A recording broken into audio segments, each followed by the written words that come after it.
Yeah, this is Point Black, coming in hard and off the card, coming with the flow from the barrio, and coming with that heat from the street. Now today we're gonna take a look at what's going on with my man Jim Jordan, coming out on what went on with Anthony Papachi, the Killing Weasel, and many of the emails of Fauci, cower, this is where Fauci cowers in fear, as Jim Jordan goes in on his head. So let's take a look at what is said in this situation that comes in on this one. And, you tell me, what do you think? Now let's check it out. Every lie we tell incurs a debt to the truth. And sooner or later, the debt is paid. Mm-hmm. Well, the debt incurred by the CCP's lies has cost us over 600,000 American lives and counting. And we owe it to these people and to their families to get to the truth. Thank you. I yield back. Well, Congressman Gallagher, I thank you for that work and for that presentation. Before I go to the members of the Select Subcommittee for their opening statements, since it's been referenced twice now, I did want to ask unanimous consent to enter into the record Senate Bill 1348. This is the bill that would require the Director of National Intelligence to declassify information relating to the origin of COVID-19 and for other purposes. This bill passed the Senate unanimously, still sitting in the House. Without objection, this will be entered into the record. And now we'll go to Mr. Jordan for his opening statements. Thank you, Mr. Chairman. Friday, January 31st, 2020 at 10:32 p.m., Dr. Fauci gets an email from Christian Anderson. Christian Anderson's a British researcher who's received numerous grants from NIH. Two really important sentences are in that email. Two sentences that get Dr. Fauci's attention. The first is this: the unusual features of the virus make up a really small part of the genome. So one has to look really closely at all the sequences to see that some of the features look engineered. Again, this is January 31st, 2020. Second sentence: Eddie, Bob, Mike, and myself all find the genome inconsistent with expectations from evolutionary theory. Email arrives 10:32 to Dr. Fauci on January 31st, 2020. 2 hours later, at 12:29 in the morning, Dr. Fauci sends an email to his top deputy, Mr. Hugh Auchincloss.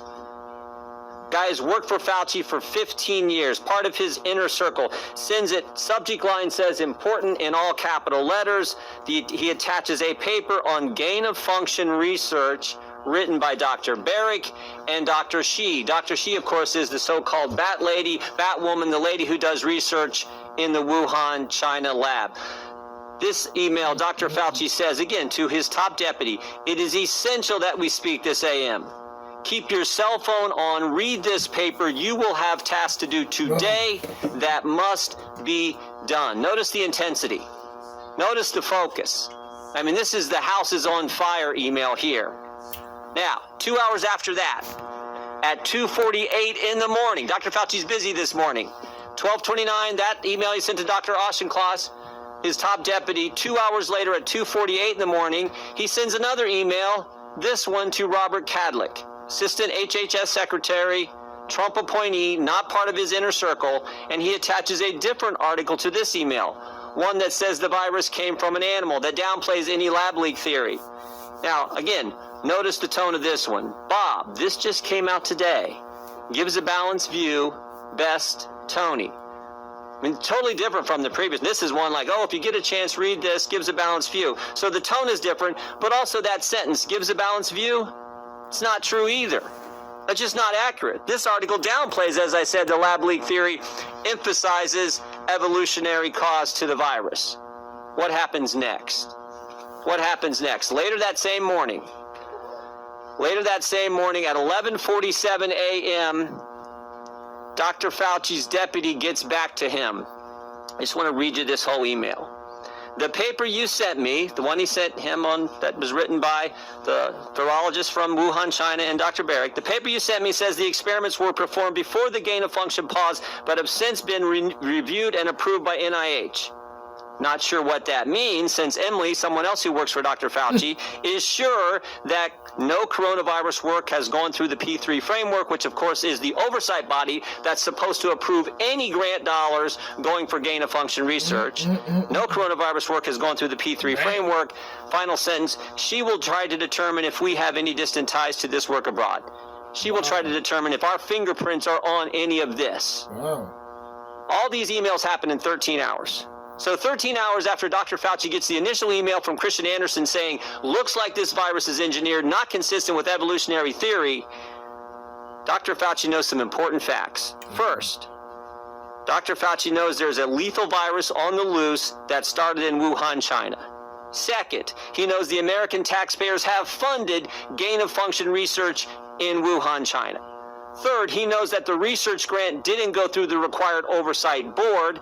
Fourth, he knows the virus, quote, looks engineered and, quote, not consistent with evolutionary theory.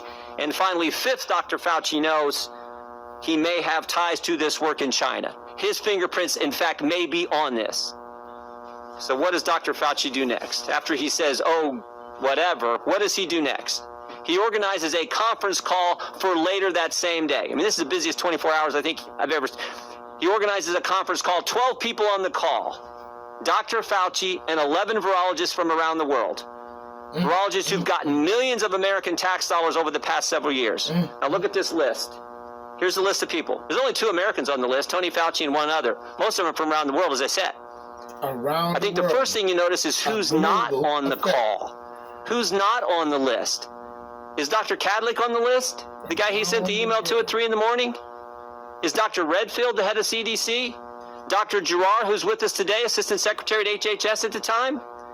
Dr. Birx, the lady who's soon to be COVID response coordinator? In fact, there's no one from the government on the call except Tony Fauci.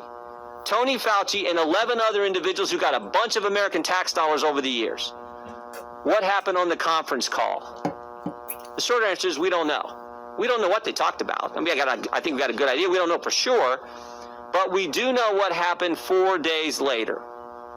4 days later, February 4th, 2020, Christian Anderson, the guy who started it all, who said the virus looks engineered, Christian Anderson said this 4 days later. The crackpot theories going around at the moment relate to this virus being somehow engineered. That is demonstrably false, close quote. What? In 4 days, this guy went from this looks engineered to now that's demonstrably false. 4 days, he went from this isn't consistent with evolutionary theory. Now we know it's totally evolutionary. But it gets even better.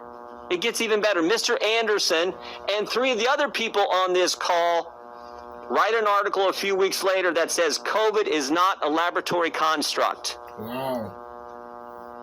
And while they're writing that article, there's an email from March 6 where Mr. Anderson offers to let Dr. Fauci edit the article before it's published. And here's the kicker. Here's the kicker. When the article is published, Dr. Fauci cites it at a White House press conference when he is asked by a reporter about the origin of the virus. Cites the very article he put in motion on the conference call and he was allowed to edit. At the White House, where he's supposed to be giving the American people the truth, he references an article that he manufactured. Now, maybe I'm wrong about all this. Maybe it didn't work out this way. I think I'm right. Maybe it didn't work out this way. But it would have been nice, Mr. Chairman, if Dr. Fauci would come today and answer our questions. He could have come here and defend himself, but he didn't have the courage to do it. And you know who else wouldn't come? Remember that email about the P3 framework? We invited Dr. Hassel to come too. He's the individual who chairs that oversight board. We invited him to come today too, and he wouldn't come. I'm convinced these guys knew right from the get-go what the truth was, and they misled the American people. Oh, here's the other thing. You know that conference call? That conference call? We got the emails regarding the conference call from February 2nd.